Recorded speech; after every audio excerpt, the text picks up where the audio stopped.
বিসমিল্লাহির রহমানির রহিম।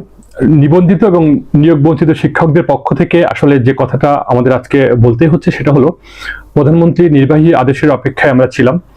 বিগত 17 এপ্রিল থেকে আজ এই মে মাস পর্যন্ত কিন্তু পঞ্চম গণবিজ্ঞপ্তি চলছে।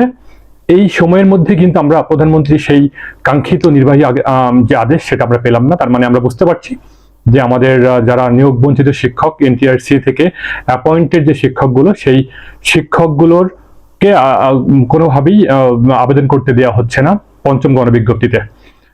এই সংখ্যাটা কিন্তু অনেক, মোটামুটি 23,000-এর বেশি বা 1 লক্ষের কাছাকাছি বলা যেতে পারে।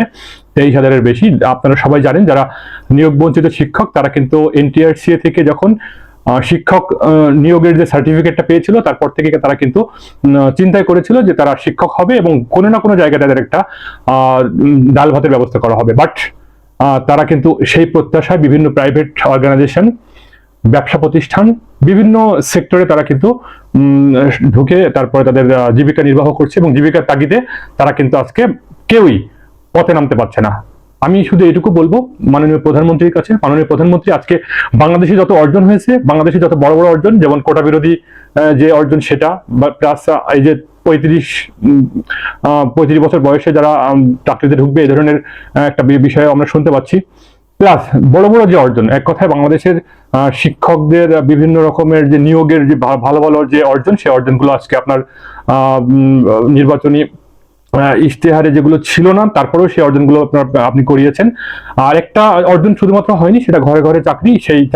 সেই অর্জনটা হতে হলে অবশ্যই এই যে এনটিআরসি থেকে নিবন্ধিত যেসব শিক্ষক আছে এই শিক্ষকদের চাকরিটা আসলে দিয়ে দিতে হবে। বিকজ 1 থেকে 5তম গণবিজ্ঞপ্তিতে আপনি জানেন মাননীয় প্রধানমন্ত্রী যে এখানে কিন্তু কোনোভাবেই প্রথম গণবিজ্ঞপ্তিতে কিন্তু প্রত্যেকটা আবেদনের জন্য আলাদা করে টাকা নেওয়া হয়েছিল। দ্বিতীয় গণবিজ্ঞপ্তির সাথে প্রথম গণবিজ্ঞপ্তির কোনো মিল ছিল না। বিভিন্ন ভাবেই কিন্তু অনিয়ম করা হয়েছে। তৃতীয় গণবিজ্ঞপ্তিতে কিন্তু আবারও ফরম্যাটটাকে চেঞ্জ করে আরেক রকম ভাবে নিয়োগ করা হলো। প্রত্যেকটা আবেদনের জন্য 180 টাকা করে নিয়ে হাজার হাজার আবেদন করলো। অনেক মানুষ, অনেক শিক্ষকরা কিন্তু এখানে তাদের সয় সম্পত্তি হারালো এবং পথে বসে গেল। এরকম ভাবে মানে যারা এক কথায় এনটিআরসি যাদেরকে সার্টিফিকেট দিয়েছে তারা কিন্তু সবাই মেধাবী এবং তারা কিন্তু অবশ্যই SSC pass, intermediate pass, honours pass এবং সংশ্লিষ্ট সাবজেক্টের উপর মাস্টার্স পাস, তারপরে কিন্তু প্রিলিমিনারি পরীক্ষা দিয়ে, ভাইবা পরীক্ষা দিয়ে তারপরে কিন্তু তারা মানে এই অ্যাপয়েন্টমেন্টটা পেয়েছে। এক কথায় এনটিআরসি যে সার্টিফিকেটটা দেয় সেটা কিন্তু চাকরির নিশ্চয়তা প্রদান করা হয়। আর যদি এখানে পরীক্ষার কথা বলা হয় বা আবেদনের কথা বলা হয় তাহলে কিন্তু এনটিআরসি ফার্স্ট থেকে যে আবেদনের প্রক্রিয়াটা নেই, তারপরে কিন্তু প্রিলিমিনারি পরীক্ষা হয়, রিটেন পরীক্ষা হয়, তারপর ভাইবা পরীক্ষা হয়। সো এই সার্টিফিকেট গুলো যখন দেওয়া হয় অবশ্যই একজন এটা আমরা সবাই জানি মাননীয় প্রধানমন্ত্রী যে যখন একজন ডাক্তার যখন তার সার্টিফিকেটটা পায় সে কিন্তু ডক্টরি করতে পারে। তারপরে যে একজন ব্যাংকার সিলেকশন কমিটি থেকে যখন ব্যাংকের উপরে তাকে চাকরি দেয় সেক্ষেত্রে ব্যাংকে জব করতে পারে। এক কথায় পিএসসি থেকে যখন কেউ পাবলিক সার্ভিস কমিশন থেকে যখন কেউ সার্টিফিকেট পায় বা অ্যাপয়েন্টমেন্ট পায় সে কিন্তু অবশ্যই আমাদের সরকারি চাকরি করতে পারে। প্রত্যেকটা জায়গা থেকে যখন সে অ্যাপয়েন্টেড সার্টিফিকেটটা পায় সেখান থেকে কিন্তু সে চাকরি করতে পারে এবং যোগ্যতার অনুযায়ী সে তার জায়গা মতো সে পোস্টিং পায়। বাট এনটিআরসি এমন একটা প্রতিষ্ঠান যে প্রতিষ্ঠান 2005 সাল থেকে এক কথায় প্রচুর পরিমাণে বেকার নিবন্ধনধারী শিক্ষক তৈরি করেছে। যদিও কথা ছিল যে এই নিবন্ধনধারী শিক্ষকগুলো বাংলাদেশে যেহেতু 38,000 শিক্ষা প্রতিষ্ঠান আছে, এই 38,000 শিক্ষা প্রতিষ্ঠানে এদের একটা গতি হবে, কিন্তু কোনোভাবেই সেটা হচ্ছে না। কারণ মাননীয় প্রধানমন্ত্রী আপনার কানে এই মেসেজগুলো প্রপারলি দেওয়া হচ্ছে না, কনভে করা হচ্ছে না। আমরা মাননীয় শিক্ষামন্ত্রীর যে ব্রিফিং শুনছি সেখানে দেখতে পাচ্ছি শিক্ষকদের মর্যাদাকে বাড়ানো হচ্ছে, বেতন বাড়ানো হচ্ছে। আসলে শিক্ষকদের মর্যাদা কোন সময় ছিলেন না? মাননীয় প্রধানমন্ত্রী আপনার বক্তব্য থেকে আমরা শুনতে পেরেছি আপনি তো একসময় শিক্ষক হতে চেয়েছিলেন, কিন্তু আজকে দেখেন বাংলাদেশে প্রায় 1 লক্ষেরও বেশি শিক্ষক যারা নিবন্ধনধারী শিক্ষক তারা নিয়োগ বঞ্চিত হয়ে আজকে তাদের বয়স 35 পার হয়ে গেল। এই দায়টা কি কে নিবে? আপনি তো দেশে একজন শিক্ষক হতে চেয়েছিলেন। আপনি শিক্ষকদের যে মর্যাদা সেটা কিন্তু আপনার এই মেন লাইফে আমরা সবাই জেনেছি যে আপনি কিন্তু শিক্ষক হতে চেয়েছিলেন, কিন্তু আসলে কিন্তু দেখেন শিক্ষকদের যে আজকের করুণ কান্না সেটা কিন্তু বিগত 2023 সালের দেখেন সেপ্টেম্বর, এই গরমের সময় সেপ্টেম্বর, অক্টোবর, নভেম্বর এই সময়তে কিন্তু আমরা দেখতে পেরেছি 203 দিন ধরে অনশন করা হয়েছে। রাস্তার কিন্তু প্রচুর পরিমাণে এটা নিয়ে আন্দোলন করা হয়েছে এবং অনশন করা হয়েছে। আমাদের ডক্টর জাফর ইকবাল স্যার বলেছিলেন যে কমন সেন্স বলে একটা কথা আছে। আসলে কমন সেন্স বলতে কি বোঝায় যে যেখানে অনার্স পাস করার পরে, মাস্টার্স পাস করার পরেও এবং শিক্ষকতার জন্য সার্টিফিকেট নিতে হয়, সেখানে আসলে কি কমন সেন্স কাজ করে জানি না।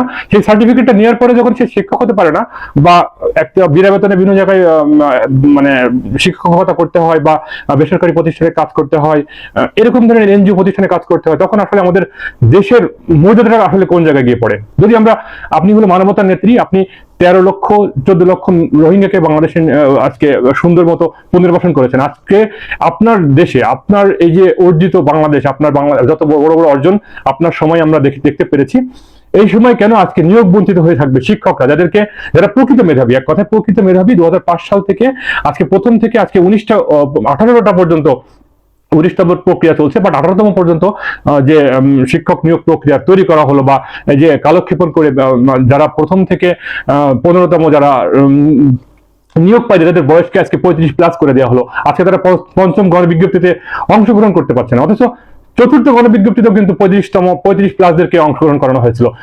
এবং প্রথম থেকে চারটা যে গণবিজ্ঞপ্তি গিয়েছে, প্রত্যেকটা গণবিজ্ঞপ্তিতে কিন্তু প্রত্যেকটা শিক্ষক সেখানে কিন্তু মানে অ্যাপ্লাই করার সুযোগ পেয়েছে।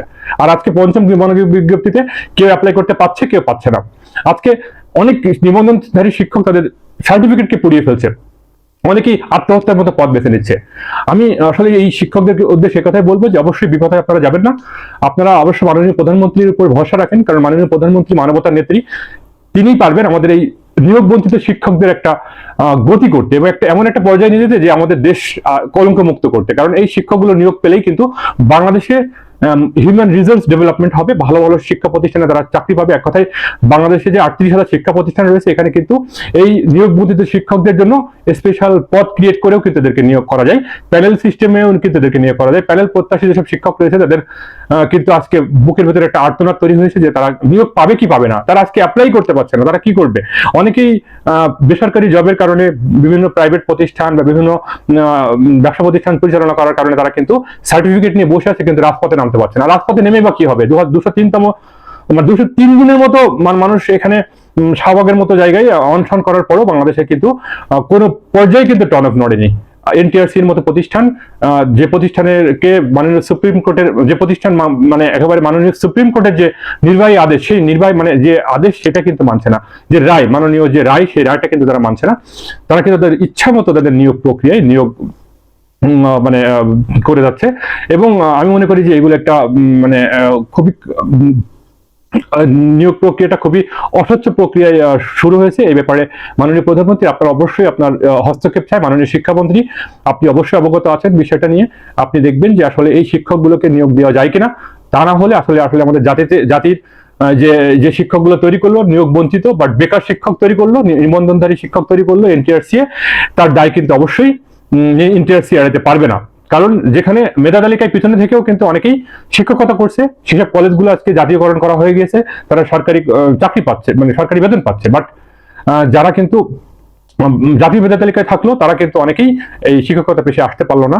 যাদের স্বপ্নই ছিল আসলে শিক্ষক হবে, এবং তারা অন্য কোনো পেশায় গিয়ে তাদের মনের যে শান্তি সেটা তারা পায় না। এবং ব্যবসা বাণিজ্যের ক্ষেত্রেও কিন্তু অনেক বাধা, বিভিন্ন চাঁদা, বিভিন্ন রকমের ভ্যাট ট্যাক্স, বিভিন্ন রকমের প্রক্রিয়াগত সমস্যা, আর্থিক সমস্যা, সে সমস্যার কারণে কিন্তু এই শিক্ষকগুলো, মানে এক কথায় নিরীহ শিক্ষকগুলো কিন্তু কোনো রকম তাদের জীবন মান উন্নয়ন করতে পারছে না। মাননীয় প্রধানমন্ত্রী, মাননীয় শিক্ষামন্ত্রী, অবশ্যই আপনারা সুন্দরভাবে দেশ পরিচালনা করছেন, আপনারা অবশ্যই অবগত আছেন যে এই নিবন্ধনধারী শিক্ষকগুলো প্রকৃত মেধাবী, তারা কিন্তু কোনোভাবে অটো পাশে পাস নয়, তারা কিন্তু এসএসসি পাস, ইন্টার পাস এবং সংশ্লিষ্ট সাবজেক্টের উপরে তারা অনার্স পাস, তারা যোগ্য। তাদেরকে অবশ্যই প্রিলিমিনারি পরীক্ষার মাধ্যমে, রিটেন পরীক্ষার মাধ্যমে এনটিআরসি তাদেরকে যোগ্যতার মাপকাঠিতে তাদেরকে সনদ দিয়েছে, অথচ অনেক জাল শিক্ষক কিন্তু অনেক জায়গায় চাকরি করে তাদের কিন্তু বেতন নিচ্ছে। তো এই বিষয়গুলো অবশ্যই আপনাদের অবহিত হওয়া উচিত বলে আমরা মনে করি। একজন সাধারণ শিক্ষক হিসেবে, নিবন্ধনধারী শিক্ষক হিসেবে আমি আপনাদের কাছে এই আকুল আবেদন করছি, মাননীয় প্রধানমন্ত্রী, আপনার অর্জনের খাতায় আরো একটি অর্জন যোগ হবে যদি এই শিক্ষকগুলোকে প্রকৃতভাবে জাতীয় মেধা তালিকায় যারা আছে প্রত্যেককে প্যানেল করে একটা নিয়োগ প্রক্রিয়ার ব্যবস্থা করা যায় এবং পঞ্চম গণবিজ্ঞপ্তিটা আসলে বাতিল করা যায়। তাহলে কিন্তু আমাদের দেশ কলঙ্কমুক্ত হবে এবং আমাদের দেশ সোনার বাংলা হিসেবে সব জায়গায় পরিস্থিতি পাবে। দেশ এগিয়ে যাচ্ছে, আরো বেশি এগিয়ে যাবে, ইনফ্রাস্ট্রাকচারের দিক থেকে যেমন এগিয়ে যাচ্ছে, মানব সম্পদের দিক থেকে এগিয়ে যাবে। এই কথা আসলে ব্যক্ত করে আজকে আমি আমার সংক্ষিপ্ত বক্তব্য শেষ করছি। মাননীয় প্রধানমন্ত্রী, আপনাকে অনেক ধন্যবাদ। মাননীয় শিক্ষামন্ত্রী, আপনার প্রতি আমার অনেক দোয়া রইল। আপনি অবশ্যই আমাদের জন্য দোয়া করবেন এবং এই শিক্ষকদের দিকে একটু দৃষ্টি দিবেন। ভালো থাকবেন সবাই। আসসালামু আলাইকুম ওয়া রাহমাতুল্লাহি ওয়া বারাকাতুহু।